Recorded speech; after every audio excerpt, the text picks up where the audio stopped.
Assalamualaikum warahmatullahi wabarakatuh. Hai teman belajar semua, apa kabar? Alhamdulillah, kabar baik kan? Oke, kita bertemu lagi di channel ini. Kita akan belajar bersama-sama.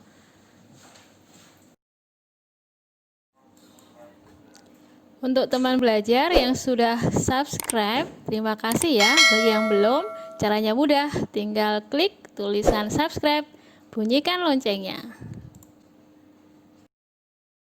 Pada kesempatan kali ini, kita akan membahas tematik kelas 4. Tema 4, subtema 3, khususnya untuk pelajaran IPA, ilmu pengetahuan alam.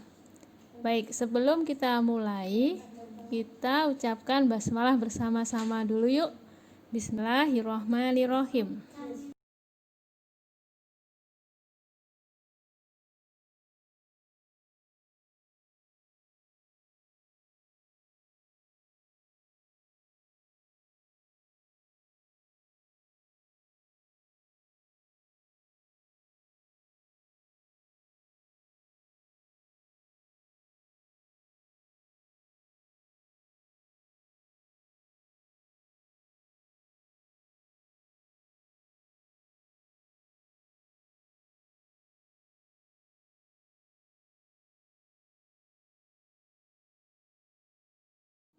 Perhatikan pada layar, di situ terdapat peta Pulau Kalimantan.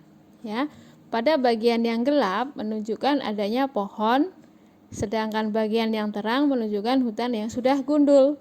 Berdasarkan gambar tersebut, kalian dapat mengetahui perkembangan hutan di Kalimantan dari waktu ke waktu dan perbandingannya. Kondisi hutan di Kalimantan pada tahun 1950 amatlah berbeda dengan tahun 2020.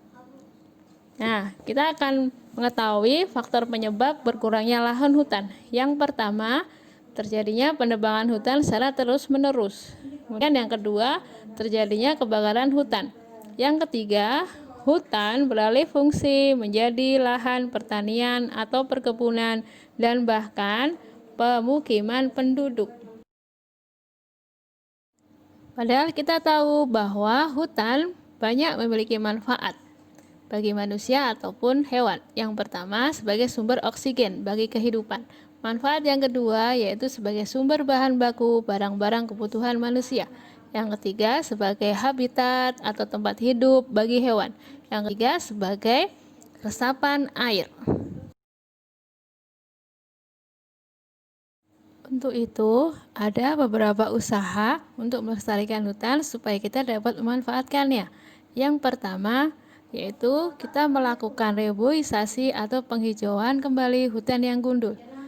Usaha yang kedua, kita tidak boleh menebang hutan secara sembarangan ya. Kemudian yang ketiga, kita juga tidak boleh membakar hutan secara sembarangan. Yang keempat, yaitu tidak boleh mengambil alih fungsi hutan, misalnya untuk perkebunan, pertanian, atau pemukiman.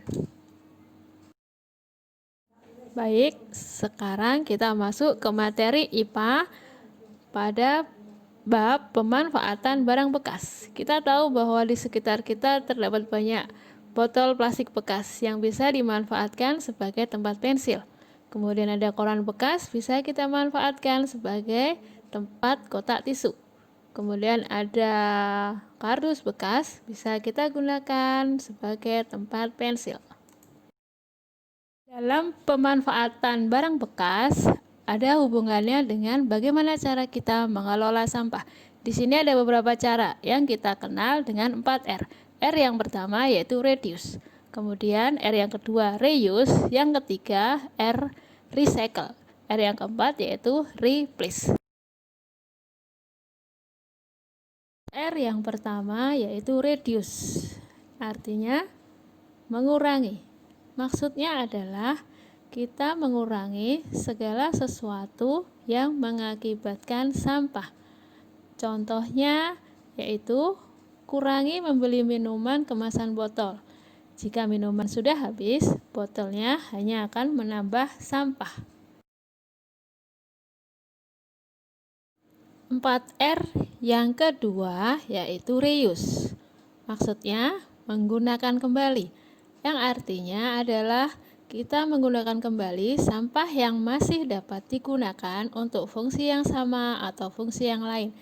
Contohnya dalam kehidupan kita, yaitu biasakan untuk tidak membuang kantong plastik yang kita dapat dari pasar, warung, mal, atau supermarket.